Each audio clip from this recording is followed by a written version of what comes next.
Morgan Spurlock's made a film about them, looking at what life's like for the boys on the road and friends and family they leave behind. The premiere is tonight in London's Leicester Square, and the band's loyal fans, who call themselves Directioners, have been camping out for days.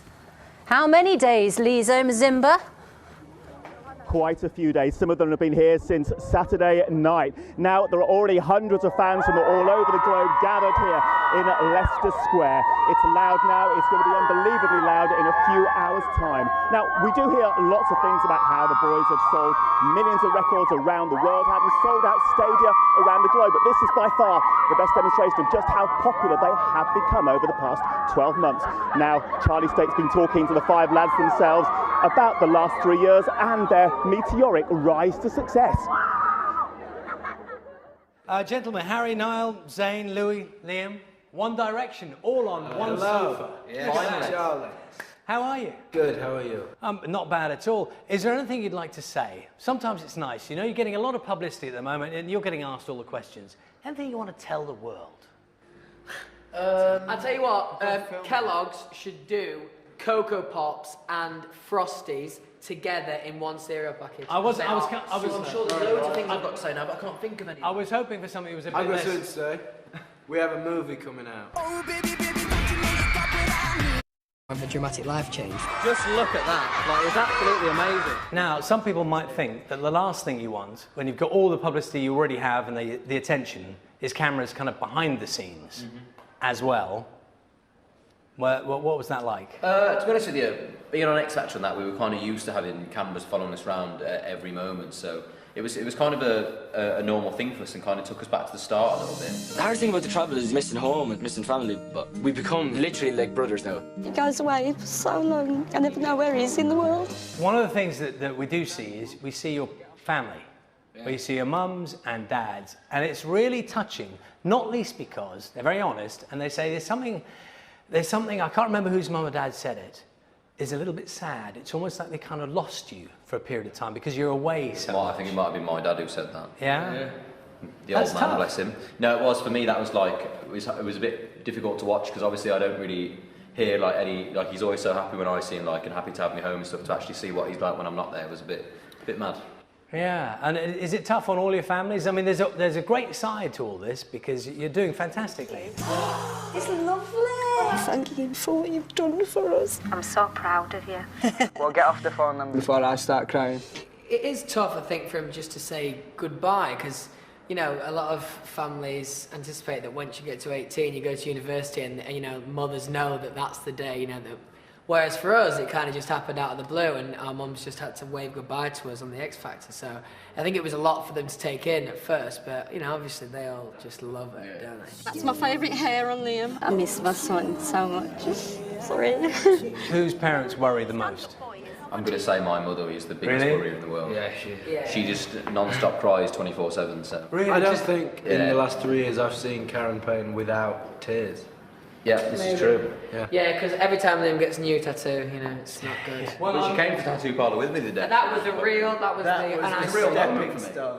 And my dad said to me, he was like, she can't say anything now, so I can get as many tattoos as I want. I know they love me, even they don't know me. I love you, One Direction! Can I talk to you about the fans? Because you are very gracious in the film about your fans, that how much you owe to them, because they were with you right at the beginning, followed you through. They are a remarkable breed, your fans, aren't they? Yeah, I think they're so dedicated, and literally, I mean, you can see the time that they're putting into Twitter, and sometimes you see when people leave a tweet and how many times they've posted that tweet, and it's like some crazy number. They've just been sat there all night. And for us, it's a bit mad, but that's the main thing about this film, is just to show that, you know, our fans are the people who put us where we are. When you come somewhere completely new, it's really exciting. You'll be aware that there was a documentary film made about fans, which showed some who really take it to great lengths.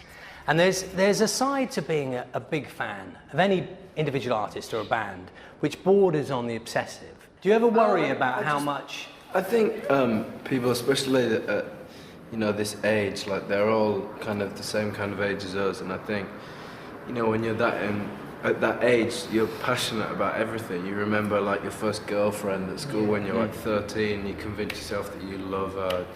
And life is a little bit more serious in a way. Do you know what I mean? Everything's a bit more of a big deal.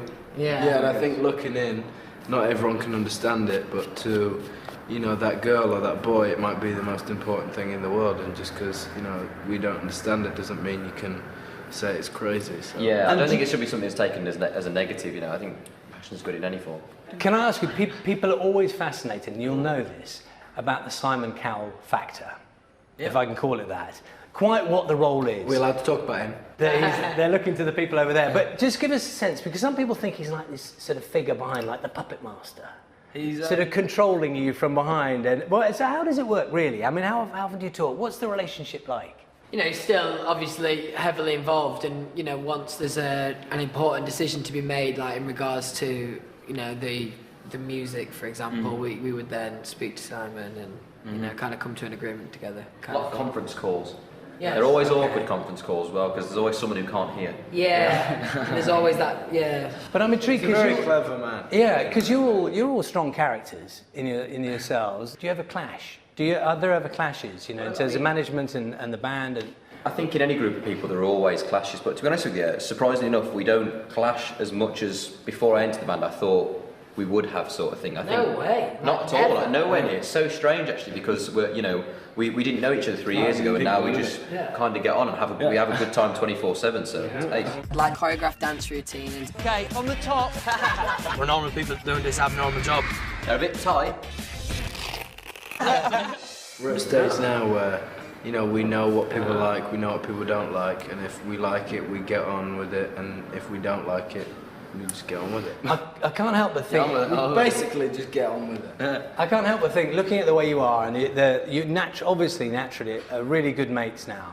That must be a real help.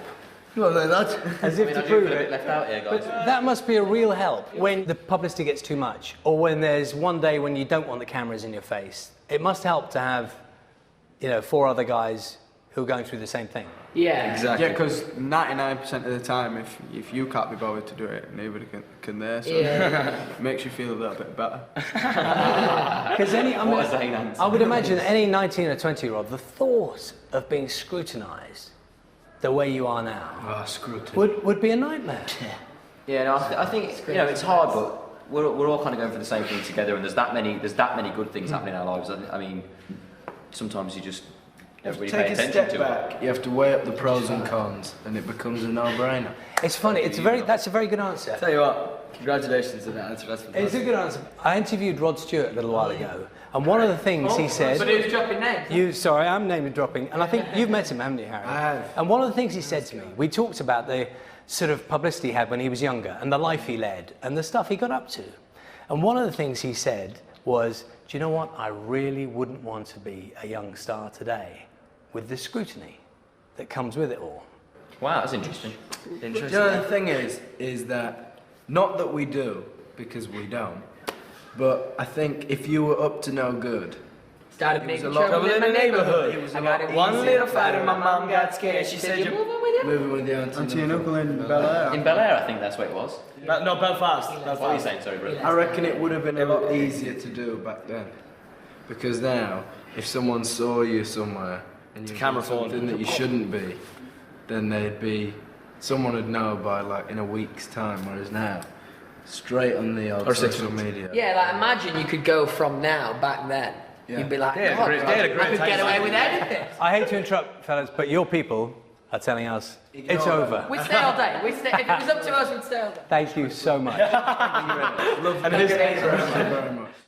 Well, they're still making the final preparations for tonight here in Leicester Square, building the stage. Fans have been gathering here for quite a few days, some from quite close. These people are from Kent, some from quite far away. They are here from Spain, can you believe it? But the people who were number 1 and 2 in the queue are with me right now. So, first of all, when did you arrive? Saturday night? We came Saturday, but then the man at the cinema was like, we don't want you camping out on a Saturday night. So we came down Sunday morning at about 9 o'clock. And what's it been like here since then? Cold. Scary. Yeah, scary. And why did you want to arrive so early? I know One Direction fans have the reputation for, you know, being quite intense and loving the group, but to put it mildly, but doesn't arriving that early, you know, isn't that a bit much? No, No. We've made loads of friends here, Yeah, we so made friends, like all of these. Yeah. We made friends here. so we've just kept together to keep each other Yeah, like we've, like, safe stayed and all together. that. Now, why do you like this band so much? Is it the music? Is it their looks? Is it their personalities? Tell me. It's just them. They're just like different from everybody else. And I don't know. They're themselves, like, Yeah. they don't act around the cameras, like they're just themselves all the time, and they're always there for the fans. Like they'll always defend us and stick up for us, like during like bad like publicity and stuff. And yeah, as I said, they're themselves all the time. And tell me, how excited are you for tonight? What do you think the atmosphere is going to be like? Yeah, it's going to be mental. And what are your favourite songs from One Direction? Have you been keeping in good voice over the last few days here? We were singing and we got money thrown at us. We got money thrown at us because we want meet and greet. Yeah, we were like, can we get UK meet and greets? And then people started throwing money at us, so we started singing for them. Oh, well, fantastic. Thank you so much for your time. Enjoy the premiere tonight. I know you've got the best view, and that's because you got here incredibly early. But from here in Leicester Square, for the time being, it's back to you in the studio ahead of what is going to be an incredibly busy and loud tonight here in London's Leicester Square for the One Direction film premiere. Hang on, they're singing. They are singing. We haven't been able to stop them singing all morning.